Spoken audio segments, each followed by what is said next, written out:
Chapitre 232 Judas et les ennemis de Jésus. Je ne vois pas Jésus, ni Pierre, ni Jude d'Alphée, ni Thomas, mais je vois les 9 autres qui marchent dans la direction du faubourg d'Ophel. Les gens qui sont sur les routes ne sont pas la grande foule de Pâques, de la Pentecôte et des tabernacles. Ce sont plus ou moins les gens de la ville. Peut-être que les enseignes n'étaient pas très importantes et n'exigeaient pas la présence des Hébreux à Jérusalem. Il n'y avait que ceux qui, par hasard, se trouvaient dans la ville ou ceux des villages voisins de Jérusalem qui venaient dans la ville pour monter au temple. Les autres, à cause de la saison ou du caractère spécial de la fête, restaient dans leur ville et dans leur maison.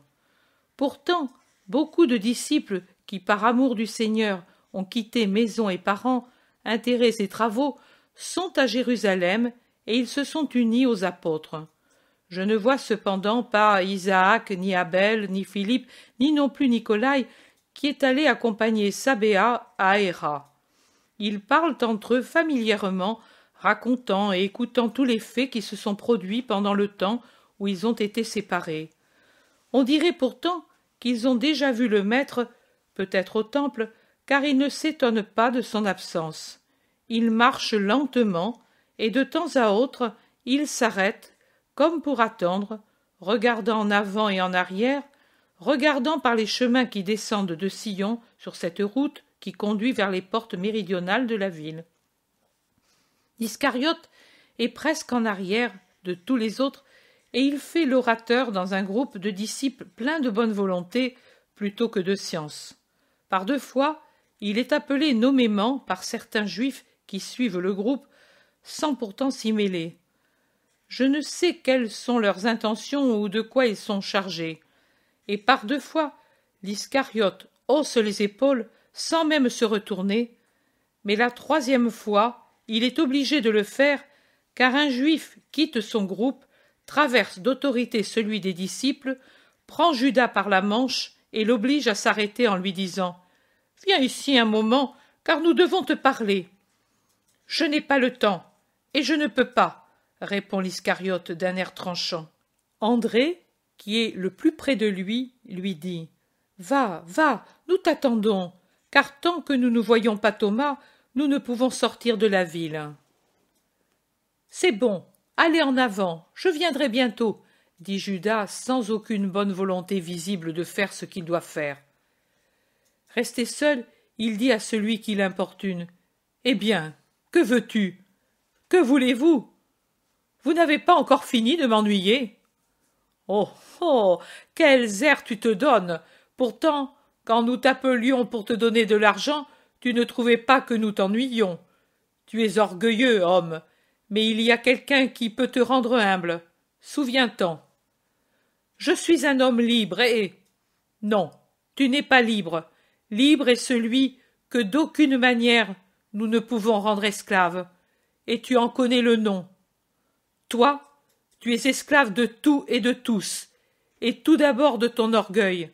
Bref, fais attention que si tu ne viens pas avant Sexte dans la maison de Caïphe, malheur à toi. Un malheur vraiment menaçant. C'est bien, je viendrai, mais vous feriez mieux de me laisser tranquille, si vous voulez. Quoi? Marchand de promesses, bon à rien. Judas se libère en poussant violemment celui qui le tient, et il se sauve en disant « Je parlerai quand j'y serai. » Il rejoint les autres de son groupe. Il est songeur et un peu embarrassé. André lui demande avec empressement « Mauvaise nouvelle? Non, hein? Peut-être ta mère. » Judas, qui au début l'avait regardé de travers, tout prêt à lui faire une réponse âcre, se fait plus humain et dit « Oui, des nouvelles pas bien bonnes. Tu sais, la saison, maintenant, car il me vient maintenant à l'esprit un ordre du maître. Si cet homme ne m'avait pas arrêté, j'allais l'oublier, cela aussi. Mais il m'a nommé le lieu où il habite, et, à la suite de ce nom, je me suis rappelé l'ordre qui m'a été donné. Eh bien, maintenant, quand j'irai pour cela, j'irai aussi chez cet homme, et j'en saurai davantage. André, Simple et honnête comme il l'est, est bien loin de soupçonner que son compagnon puisse mentir, et il dit avec empressement « Mais va, va tout de suite, moi je le dirai aux autres, va, va, enlève-toi ce souci. » « Non, non, je dois attendre Thomas à cause de l'argent. Un moment de plus ou de moins. » Les autres, qui s'étaient arrêtés pour l'attendre, les regardent venir. « Judas a eu de tristes nouvelles, » dit André prévenant. « Oui, en quelques mots, mais j'en saurai davantage quand j'irai faire ce que je dois. » Barthélemy demande « Quoi ?» « Voici Thomas qui vient en courant, » dit Jean au même instant, et Judas en profite pour ne pas répondre. Thomas leur dit « Je vous ai fait attendre beaucoup, c'est que je voulais faire une bonne affaire, et j'ai réussi. Regardez cette belle bourse, c'est bon pour les pauvres, le maître sera content. » Jacques d'Alphée dit « Il le fallait, nous n'avions pas la moindre piécette pour les mendiants. »« Donne-la-moi, » dit l'Escariote, en tendant la main vers la lourde bourse que Thomas balance dans ses mains. « Mais vraiment, Jésus m'a chargé de la vente, et je dois remettre entre ses mains ce que j'ai reçu. »« Tu lui en diras le montant, donne-moi maintenant, car je suis pressé de partir. »« Non, je ne te la donne pas. Jésus m'a dit, pendant que nous traversions le Sixte, « Ensuite, tu me donneras la somme. » Et moi, je le fais. De quoi as-tu peur? Que je l'allège ou que je t'enlève le mérite de la vente? À Jéricho, moi aussi, j'ai vendu, et avantageusement. Depuis des années, c'est moi qui suis chargé de l'argent. C'est mon droit. Oh, écoute, si tu veux faire une histoire pour cela, tiens, je me suis acquitté de ma charge, et je ne me soucie pas du reste. Tiens, tiens, il y a tant de choses plus belles que cela. Et Thomas passe la bourse à Judas. Philippe dit « Vraiment, si le maître a dit… » Jacques de Zébédée l'interrompt. « Mais pas de sophisme. Allons plutôt maintenant que nous sommes tous ensemble. Le maître a dit d'être à Béthanie avant Sexte. Nous avons à peine le temps. Alors moi je vous quitte. Vous allez en avant, moi je vais et je reviens. » Matthieu dit « Mais non, il a dit clairement « Soyez tous unis. » Tous unis, vous. Mais moi je dois partir. Maintenant, surtout que j'ai des nouvelles de la mère.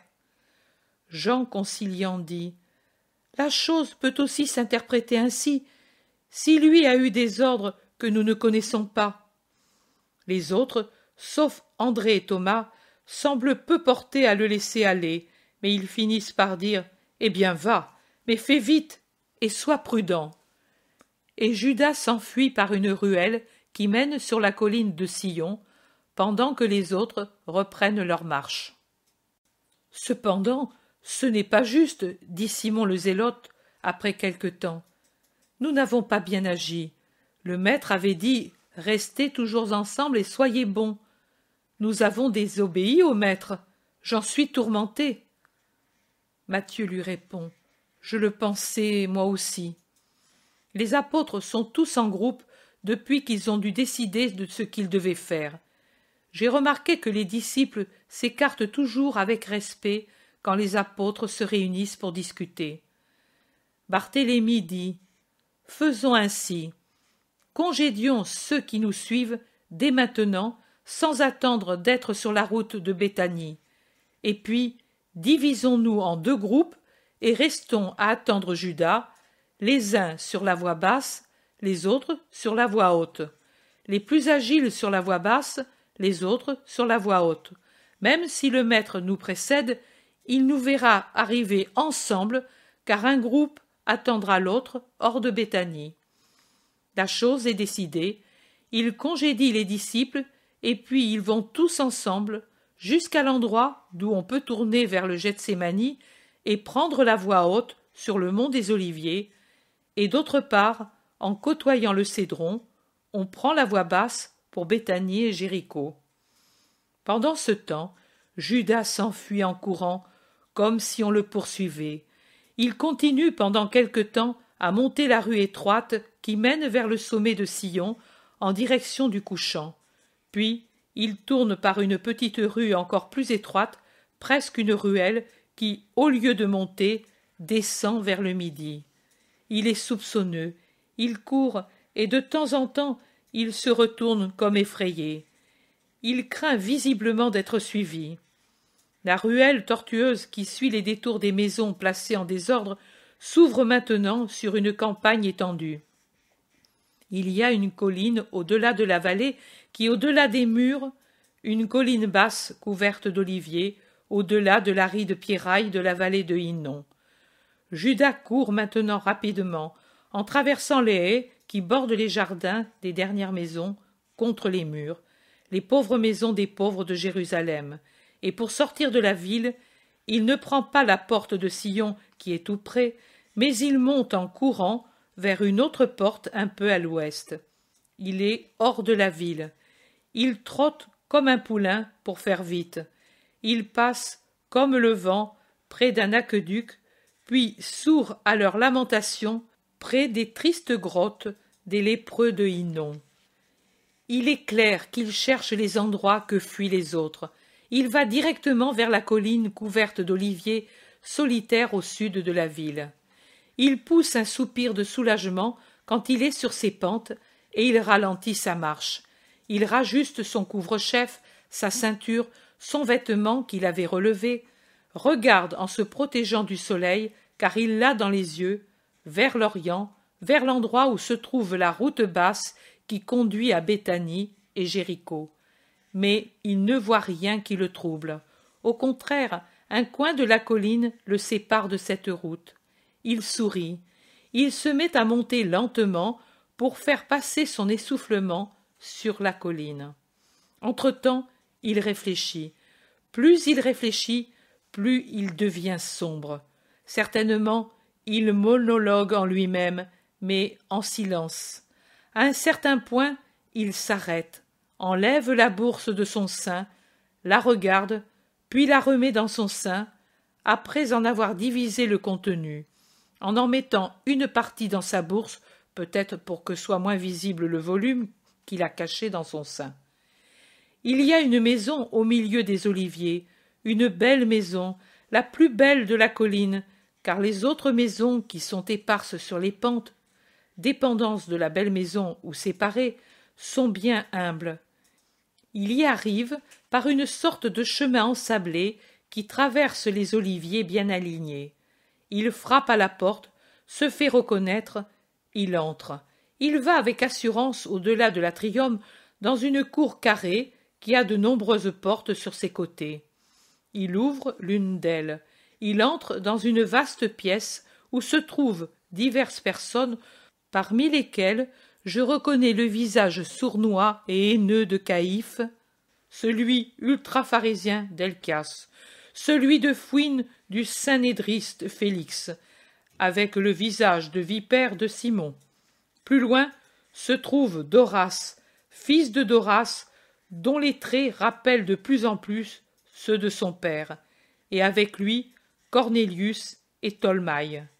Et il y a les autres scribes, Sadoc et Canania, âgés, parcheminés, mais jeunes en méchanceté, et Colasébona l'ancien, et Nathanaël ben Faba, et puis un certain Doro, un Simon, un Joseph, un Joachim que je ne connais pas.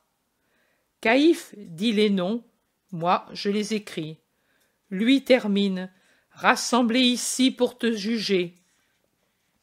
Judas a un visage curieux, à la fois peureux, dépité, violent, mais il se tait. Il ne fait pas voir sa hauteur. Les autres l'entourent moqueurs, et chacun dit la sienne. Eh bien, qu'en as-tu fait de notre argent? Que nous dis-tu, homme sage, homme qui fait tout et vite et bien? Où est ton travail? Tu es un menteur, un bavard, bon à rien. Où est la femme? Tu ne la m'aimes plus? Et ainsi, au lieu de nous servir, tu le sers, lui, hein? Est-ce ainsi que tu nous aides? C'est un assaut criant et braillant, menaçant, et duquel beaucoup de paroles m'échappent. Judas les laisse crier à leur aise. Quand ils sont fatigués et essoufflés, c'est lui qui parle. J'ai fait ce que j'ai pu. Est-ce ma faute, si c'est un homme que personne ne peut faire pécher? Vous vouliez éprouver sa vertu, avez-vous dit. Moi, je vous ai donné la preuve que lui ne pêche pas. J'ai donc servi votre dessein. Avez-vous réussi, peut-être, vous tous, à le mettre dans la situation d'un accusé? Non. De toutes vos tentatives de le faire apparaître comme un pécheur, de l'attirer dans un piège, il est sorti plus grand qu'auparavant. Et alors, si vous n'avez pas réussi, vous, avec votre rancœur, devais-je réussir, moi qui ne le hais pas, qui suis seulement déçu d'avoir suivi un pauvre innocent, trop saint pour pouvoir être un roi, et un roi qui écrase ses ennemis? Quel mal m'a-t-il fait, lui, pour que je lui fasse du mal? Je parle ainsi, car je pense que vous le haïssez au point de vouloir sa mort. Je ne peux plus croire que vous voulez seulement persuader le peuple que c'est un fou, et nous persuader, me persuader, pour notre bien, et lui-même par pitié pour lui. Vous êtes trop généreux avec moi, et trop furieux de le voir au-dessus du mal, pour que je puisse le croire. Vous m'avez demandé ce que j'ai fait de votre argent? J'en ai fait l'usage que vous savez. Pour convaincre la femme, j'ai dû beaucoup dépenser. Et je n'ai pas réussi à le faire avec la première et... Mais tais-toi, rien n'est vrai. Elle était folle de lui, et certainement elle est venue tout de suite. Du reste, tu l'as garanti, car tu disais qu'elle te l'avait avoué. Tu es un voleur. Qui sait à quoi t'a servi notre argent? À ruiner mon âme, assassin d'une âme, à faire de moi un sournois, quelqu'un qui n'a plus de paix, quelqu'un qui devient suspect de lui et de ses compagnons, car, sachez-le, lui m'a découvert. Oh, s'il m'avait chassé! Mais il ne me chasse pas. Non, il ne me chasse pas. Il me défend. Il me protège. Il m'aime. Votre argent. Mais pourquoi en ai-je accepté la première piécette? Parce que tu es un malheureux. En attendant, tu as joui de notre argent, et maintenant tu pleures de l'avoir dépensé. Menteur! En attendant, rien n'a réussi, et les foules autour de lui deviennent plus nombreuses, et sont de plus en plus fascinées. Notre ruine approche, et par ta faute. Judas réplique. Par ma faute? Pourquoi alors n'avez-vous pas osé le prendre et l'accuser de vouloir se faire roi? Vous m'avez pourtant dit que vous avez voulu le tenter, bien que je vous ai dit que c'était inutile, que lui n'a pas faim de pouvoir. Pourquoi ne l'avez-vous pas amené à pécher contre sa mission, si vous êtes si brave? Parce qu'il s'est échappé de nos mains. C'est un démon qui disparaît quand il le veut, comme de la fumée. Il est comme un serpent. Il fascine. On ne peut plus rien faire quand il vous regarde. Quand il regarde ses ennemis, vous, car moi je vois que quand il regarde ceux qui ne le haïssent pas de tout eux-mêmes, comme vous faites, alors son regard fait bouger, fait agir. Oh, son regard! Pourquoi il me regarde ainsi, et il me rend bon, moi qui suis un monstre pour moi-même, et pour vous qui me rendez monstre 10 fois plus? Que de paroles! Tu nous avais assuré que pour le bien d'Israël, tu nous aurais aidés. Mais tu ne comprends pas, ô malheureux, que cet homme est notre ruine? Notre? De qui? Mais de tout le peuple. Les Romains? Non, c'est seulement votre ruine. C'est pour vous que vous craignez. Vous savez que Rome ne sévira pas contre nous à cause de lui. Vous le savez cela, comme moi je le sais, comme le peuple le sait, mais vous tremblez parce que vous savez, parce que vous craignez que lui vous jette hors du temple, du royaume d'Israël. Et il ferait bien de débarrasser son air de vous, hyènes immondes, ordures, aspics. Il est furieux. Ils le saisissent, le secouent, rendus furieux à leur tour. C'est tout juste s'ils ne le jettent pas par terre. Caïphe lui crie en plein visage. C'est bien, c'est ainsi. Mais si c'est ainsi, nous avons le droit de défendre ce qui est à nous. Et puisque les petits moyens ne suffisent plus pour lui persuader de fuir, de laisser le champ libre, voilà que maintenant nous allons agir par nous-mêmes, te laissant de côté, lâche serviteur, marchand de parole, et après lui, nous te servirons toi aussi, n'en doute pas, et... Helkias ferme la bouche à Caïphe et lui dit, avec son flegme glacial de serpent venimeux, « Non, pas ainsi. Tu exagères, Caïphe. Judas a fait ce qu'il a pu. Tu ne dois pas le menacer. Au fond, n'a-t-il pas les mêmes intérêts que nous? » « Mais tu es sot, Helkias. Moi, les intérêts de celui-ci? Mais moi, je veux que lui soit écrasé. Et Judas veut qu'il triomphe pour triompher avec lui. Et tu dis... » crie Simon. « Paix, vous dites toujours que je suis sévère, mais voilà qu'aujourd'hui je suis le seul qui soit bon. Il faut comprendre Judas et l'excuser. Il nous aide comme il peut. C'est pour nous un bon ami, mais c'est aussi, naturellement, un ami du maître. Son cœur est angoissé. Il voudrait sauver le maître lui-même. Et Israël, comment concilier des choses si opposées? Laissons-le parler. La meute se calme. Judas peut enfin parler, et il dit « Helkias a raison. Moi, que voulez-vous de moi? Je ne le sais pas encore exactement. J'ai fait ce que j'ai pu. Moi, je ne puis faire davantage. Lui est par trop plus grand que moi. Il lit dans mon cœur, et il ne me traite jamais comme je le mérite.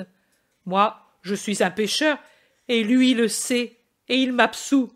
Si j'étais moins lâche, je devrais me tuer pour me mettre dans l'impossibilité de lui faire du mal. » Judas s'assoit, accablé, le visage dans les mains, les yeux écarquillés et perdus dans le vide. Il souffre visiblement dans la lutte entre ses instincts opposés. « Faribole, que veux-tu qu'il sache? Tu agis ainsi parce que tu t'es repenti de t'être mis en avant, » s'écrie le dénommé Cornélius. « Et s'il en était ainsi? Oh, s'il en était ainsi, si je m'étais réellement repenti et devenu capable de rester dans ce sentiment. » « Mais vous le voyez, mais vous l'entendez, nos pauvres deniers, » croasse Canania. « Nous avons que faire avec quelqu'un qui ne sait pas ce qu'il veut. C'est pire qu'un hébété que nous avons choisi, » renchérit Félix. « Un hébété, une marionnette, dois-tu dire? Le Galiléen le tire avec une ficelle. Il va au Galiléen, nous le tirons nous, et il vient à nous, » s'écrie Sadoc. Judas. « Eh bien, si vous êtes tellement plus habile que moi, agissez par vous-même. Moi, à partir d'aujourd'hui, je m'en désintéresse. Ne vous attendez plus à un renseignement ni à un mot. D'ailleurs, je ne pourrai plus vous les donner, car lui, désormais, est sur ses gardes, et il me surveille. » « Mais si tu as dit qu'il t'absout? » »« Oui, il m'absout, mais c'est justement parce qu'il sait tout. Il sait tout. Il sait tout. » Oh, Judas met son visage dans ses mains. « Et va-t'en alors, femme en vêtements d'homme, avorton, mal bâti. Va-t'en, nous agirons par nous-mêmes, et prends garde de ne pas lui parler de cela, car autrement nous te le ferons payer. »« Je m'en vais.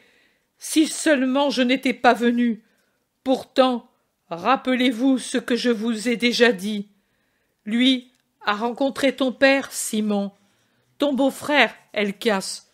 Je ne crois pas que Daniel ait parlé. J'étais présent, et je ne l'ai jamais vu parler à part.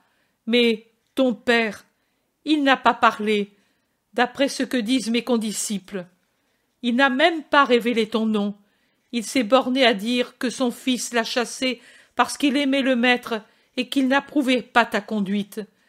Mais il a déjà dit que nous nous voyons, que je viens chez toi. Et il pourrait dire le reste aussi.